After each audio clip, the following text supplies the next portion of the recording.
or the current task at hand is windows. I did that window yesterday, along with that window over there yesterday. Today I'm going to do as many as I can. Now that I've done two, clearly I'm an expert, so I'm going to show you on the next couple the process that I've been going through. So technically the first step is to remove some of the molding, or what would be considered the inside stop on these windows. There's some, molding that goes here and here. It has a fancy design because it's obviously inside the window. I've already done that because I was measuring the windows and making sure that the framing was in okay shape. It is. But to do that, of course, you just slice around the edges, and then you gotta peel out the shit. So the window is prepared to be removed, aside from the fact that it's screwed in. Like I said, you just gotta take a knife and slice the sealant, and then I had to pry off the molding. There's 4 screws that hold the windows in place. They're supposed to be 4 screws. 2 up top, 2 in the bottom. On both of these, some of these windows aren't really installed correctly. For example, there's no shims or any blocking around the outside framing of these windows, which is incorrect. There should be shims at least in there. They aren't super well insulated, and I think one of them that I had taken apart only had 2 screws holding it in place, so that's interesting. Anyways,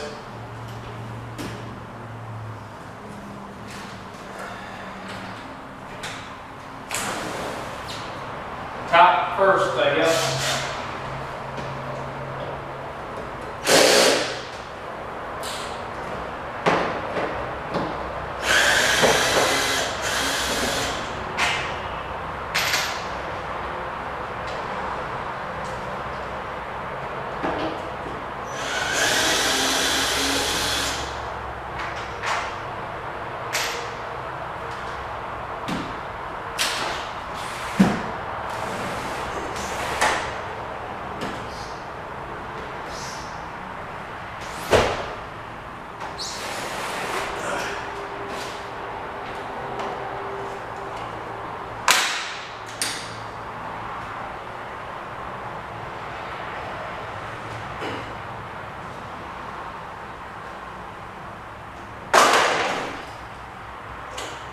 There's little covers that cover the screws.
The next job is a fairly simple one. It's just remove all of the old sealant and remove any peeling paint or anything that's in there, and then if there's any damage done to the framing in the window, now is of course the time to fix it. So I have a vacuum cleaner just off camera. I have a putty knife to scrape shit, and yeah, let's get busy.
We are now in the garage of my construction project. Mind the construction debris, you know, it's a construction project of course, but there's my stack of windows. Gotta unwrap another one! Actually, I need to unwrap two.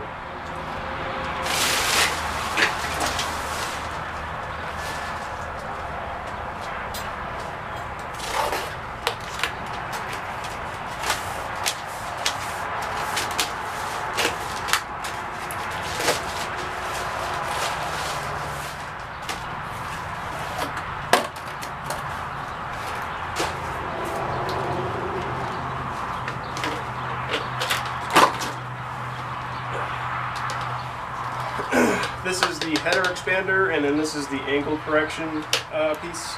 Save these, and I do need both in my case. They do, of course, give you the bag of screws too.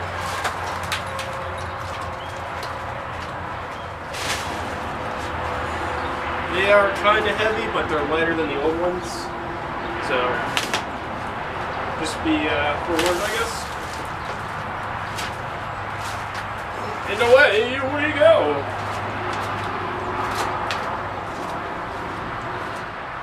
So I have the floor inside the house in the hallway. What I was doing was putting on the angle correction. It sort of slides into a slot on the bottom of the window. And what it does is it, you know, takes up the gap from the slant of the window heading out. You do end up having to whack it out with a hammer. It doesn't slide on very easily. It's more violent than you might expect in there working with a window, but it goes on there. I don't know if you can see that, but there is a slant on the windowsill, and that's what that piece of trim takes up. Alternatively, of course, I suppose you could make the sill flat if you were skilled enough as a carpenter, but, you know, they provide the angle shim thing, so that's what I'm going to do. The next step, of course, is to take the sealant and run a bead of sealant on the inside of the sill, and then run a bead on the blind stops all the way across. The only other thing I did is get the header expander ready. It's proper to put some insulation on top there, because what it does is it literally extends the top of the window to the top of the frame to take up any gap or whatnot. So you put some insulation in there to seal up the air gap that's left behind and whatnot. So I got that all set, ready to go. My apologies, I forgot to show myself applying the sealant around the inside stop and whatnot. Too bad.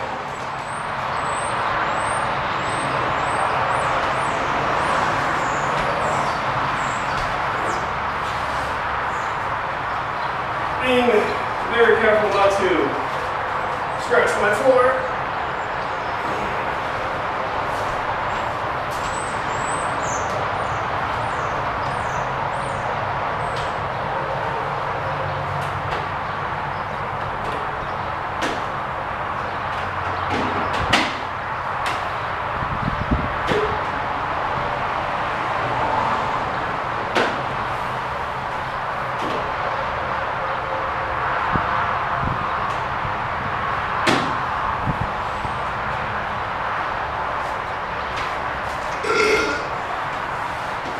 Grab the window and you stuff it in the hole.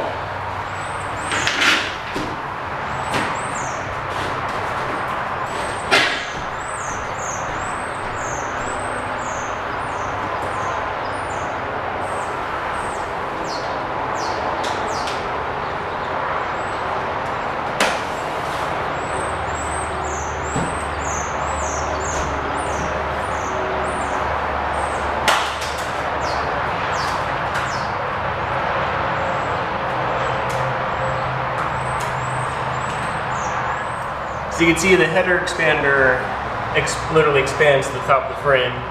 And one thing the insulation does do, aside from sealing back up the air gap, is it actually pushes the header expander up for you. So you literally just slip the window into the hole, and if your measurements are correct, it fits. And you just push it up against all of the sealant that you put up in there. So the next step is to apply any shims that are needed along the edges to take up any gaps, so when you screw it in there you're not destroying the window frame. You take a ruler, measure across diagonally, make sure the window is square, then you take a level, make sure it's plumb, and you make sure it's level this way, that way, and then you screw it in place. So I don't know if you can see it, but there's some shims there. There's a shim sticking out over there, and then there's some shims up on top. It's a little bit tedious. It's a little bit guess and check after checking some measurements, going back and forth, checking plumbness and levelness. But I eventually got the correct number of shims to get the window shimmed correctly. Next thing is to screw. There's two screws on the bottom, 2 screws on top.